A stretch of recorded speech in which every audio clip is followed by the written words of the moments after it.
بسم اللہ الرحمن الرحیم۔ اللہ نے قرآن میں عصر کی قسم کیوں کھائی ہے؟ اس وقت ایسا کیا خاص ہوتا ہے؟ لرزہ طاری کر دینے والی نایاب ویڈیو، ہو سکے تو ویڈیو مکمل دیکھیں اور محفل دعا کا حصہ بننے کے لیے نیچے کامنٹ میں اپنا پورا نام تحریر کریں تاکہ آپ کو بھی اپنی دعا میں شامل کیا جا سکے۔ سورۃ العصر میں اللہ قسم کھا کر فرماتا ہے کہ زمانے کی قسم، یقیناً ہر انسان نقصان میں ہے۔ یہ کون سا نقصان ہے جس کے بارے میں اللہ نے زمانے کی قسم کھائی ہے، اور یہاں زمانے سے کیا مراد ہے؟ کون سے زمانے کی قسم عصر اصل میں ہے؟ کیا یہاں پر نقصان کا مطلب وہ نہیں جو ہم عام طور پر استعمال کرتے ہیں، بلکہ یہ نقصان اس بڑی تباہی کا نقصان ہے جس کے بارے میں اللہ نے قسم کھائی ہے کہ سوائے ان لوگوں کے جو نیک اعمال کرتے ہیں، ان کے علاوہ ہر کسی کے لیے تباہی ہے، وہ تباہی جس کے بارے میں انسان نے خود کو لاعلم رکھا ہوا ہے۔ ترجمہ: قسم ہے زمانے کی کہ ہر انسان بڑے خسارے میں ہے مگر وہ لوگ جو ایمان لائے اور انہوں نے اچھے کام کیے اور آپس میں تاکید کرتے رہے صبر و تحمل کی۔ سورۃ العصر کی خاص فضیلت یہ قرآن کریم کی بہت مختصر سی سورہ ہے جس میں 14 کلمات پر مشتمل صرف 3 آیات ہیں، لیکن ایسی جامع ہیں کہ بقول حضرت امام شافعی رحمت اللہ تعالی علیہ کہ اگر لوگ اس سورہ کو غور و فکر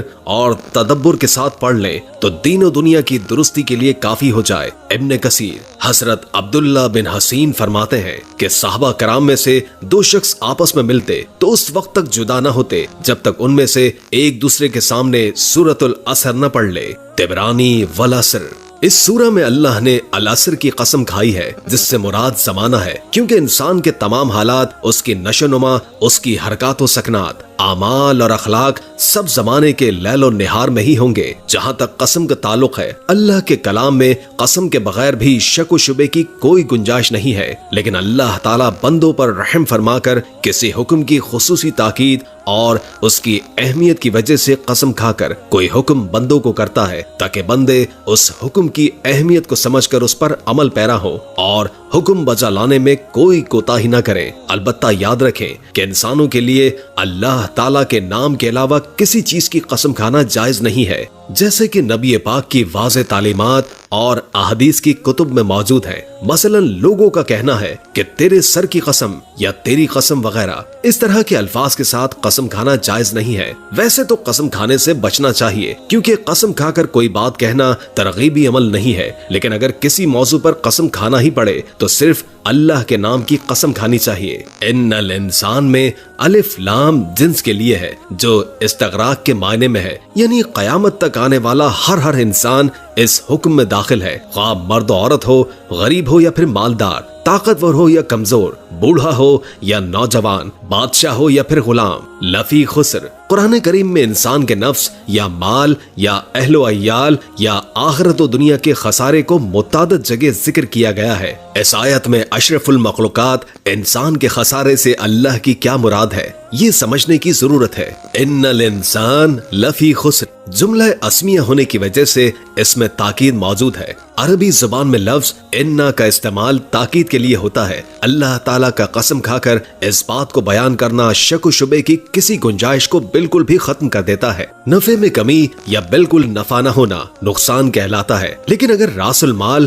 یعنی کیپٹل ختم ہو جائے تو اسے خسارہ کہتے ہیں۔ اس آیت میں صرف جان یا مال کا خسارہ مراد نہیں ہے، بلکہ انسانی خسارہ مراد ہے جس کا کوئی بدل ممکن نہیں ہے۔ اسی لیے اللہ تعالیٰ نے قسم کھا کر بہت زیادہ تاکید کے ساتھ یہ بات بیان فرمائی ہے۔ اسی طرح اللہ تعالیٰ نے سورہ 3 میں 4 چیزوں انجیر، زیتون، طور سینا پہاڑ اور مکہ مکرمہ کی قسم کھا کر ارشاد فرمایا، ہم نے انسان کو بہترین سانچے میں ڈھال کر پیدا کیا ہے اور ہم اسے پستی والوں میں سب سے زیادہ نچلی حالت میں کر دیتے ہیں، یعنی جہنم میں پھینک دیتے ہیں، سوائے ان کے جو ایمان لائے اور انہوں نے نیک عمل کیے تو ان کو ایسا اجر ملے گا جو کبھی ختم نہیں ہوگا۔ غرض یہ کہ اگر ہم نے شیطان اور نفس کی خواہش کے خلاف اور اللہ کے احکام کے مطابق زندگی گزارنے کی کوشش نہیں کی تو ناکامی ہے۔ ہمیشہ کی کامیابی کے حصول کے لیے سونے سے بھی زیادہ قیمتی چیز یعنی وقت کا صحیح استعمال کرنا پڑتا ہے،